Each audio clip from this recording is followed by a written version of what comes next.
Hey, on Drawbli. I am applying what I recently learned from drawing eyes. Hey, I'm Ben. And I'm Abby. And we are self-taught artists documenting our journey of learning to draw, which is, of course, better with friends. So click that subscribe button if you're new around here and share your artwork on Instagram with the hashtag Drawbli. And of course, check out our guidebook, How to Easily Draw Every Day, down below at the link in the description. Abby, you recently learned some things? What? I know. I never try to learn things. I just draw and hope that learning finds me along the way. But Does it? it? No. Sometimes. But I intentionally last time, in my last video, sought out a tutorial on drawing eyes and encountered an artist called I've seen that video. Louris? Yeah, Louris. So I watched another of her videos. It wasn't a tutorial, it was just like a time-lapse draw-through. Okay. To celebrate, I think she reached like 185,000 subscribers. Whoa. Nice job, Louris, if that's... Yeah, I'm not sure. Look, I'm just saying it the way you said it. I can't be blamed for your mispronunciations. But I decided to just take a couple of the tinier points I've learned from her. So this was the eye video that that they made. There was an eye video that they made, and I watched one more that was just a time lapse of like her drawing a person. Okay. With a simple background. So you are using the stuff that you learned in that study to create this piece here. Yes. So thing number one, I'm using very like red colors for my lines. You mentioned that recently. Yeah. Why are you using red? What's up?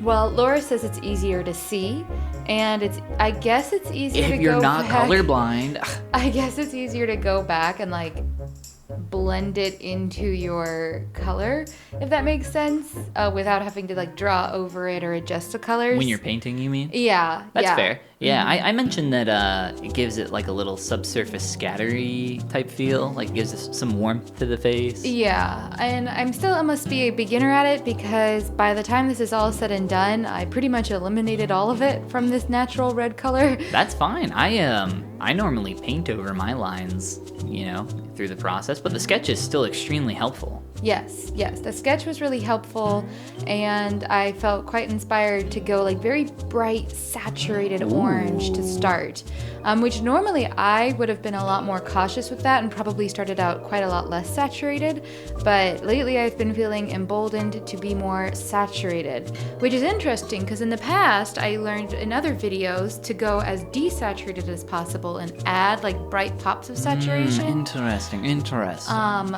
But I'm trying to think what I do. I don't know what you do. I think I just use the most saturated color possible and then fade it out.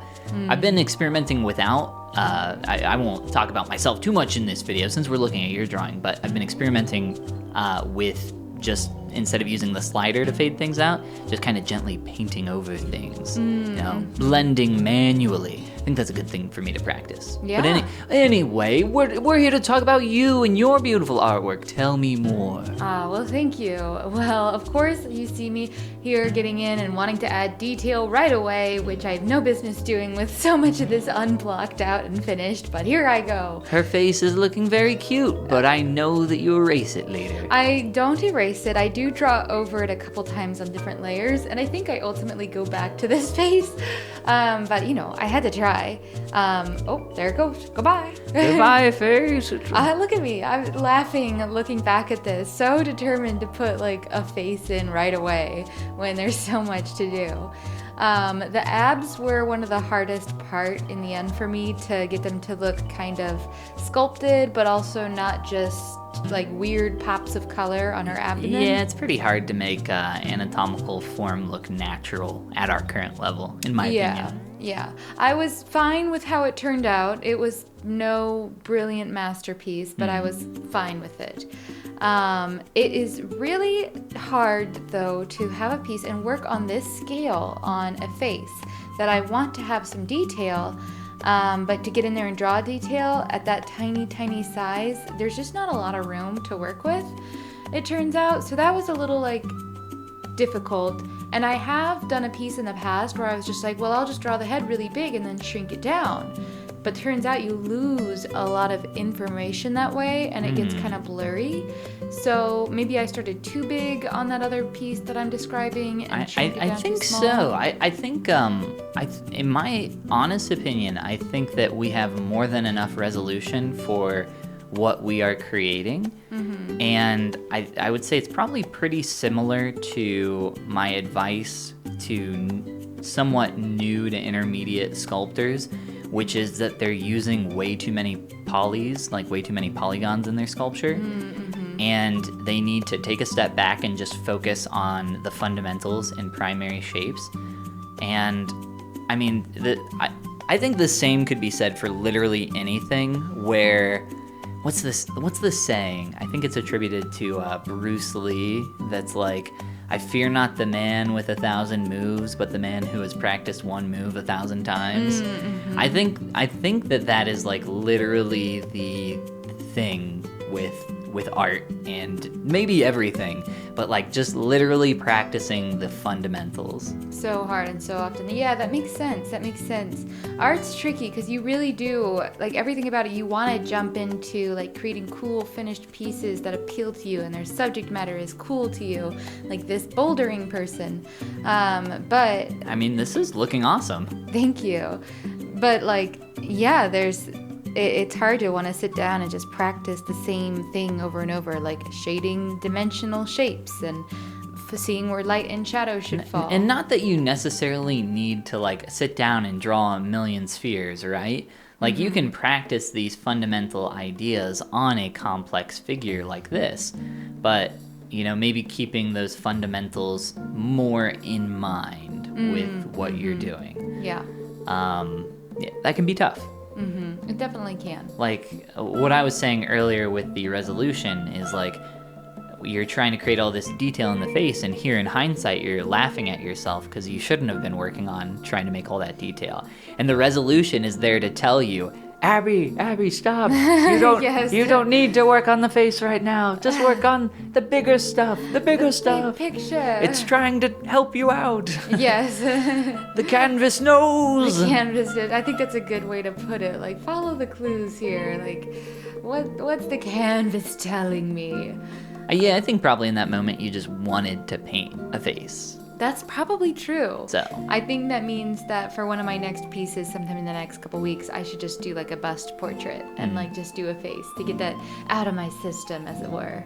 Here, I'm working real hard on these abs, trying to make them look real good. only if we could give ourselves abs like this quickly. I know.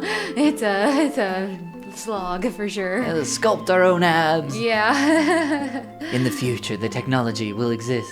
Yeah. Instant abs. I think they already make like a cool sculpting thing you can get done where they can probably kind of sculpt in some definition a little bit, but I don't think it creates muscle. Yeah, that doesn't sound good. I don't think I would want that. Yeah, because it'd be all the appearance of abs without actual muscle behind them, and that's gotta have some sort of uncanny valley kind of look, I would imagine. Or just like some actual negatives. Like at that point, what happens if you do start exercising your abs and like are you gonna like, is it gonna look ridiculous? I don't like know. super deep? Oh. Whoa, he's like two cut. I don't know. I don't even know if that's really a thing you can get done. Like, Oh, okay. have the cool sculpting. Oh, you just said what if? You can have cool sculpting done to like. Why do you keep saying cool sculpting? Is that actually what it's called? Yeah. It's called cool sculpting? Yeah. It's where they. What? That's what it's called? Uh-huh. Cool. Hey, yeah, I'm here to get my cool sculpting But done. not like cool as in make you look cool. It's done using like cryogenic stuff. Okay. Like Okay.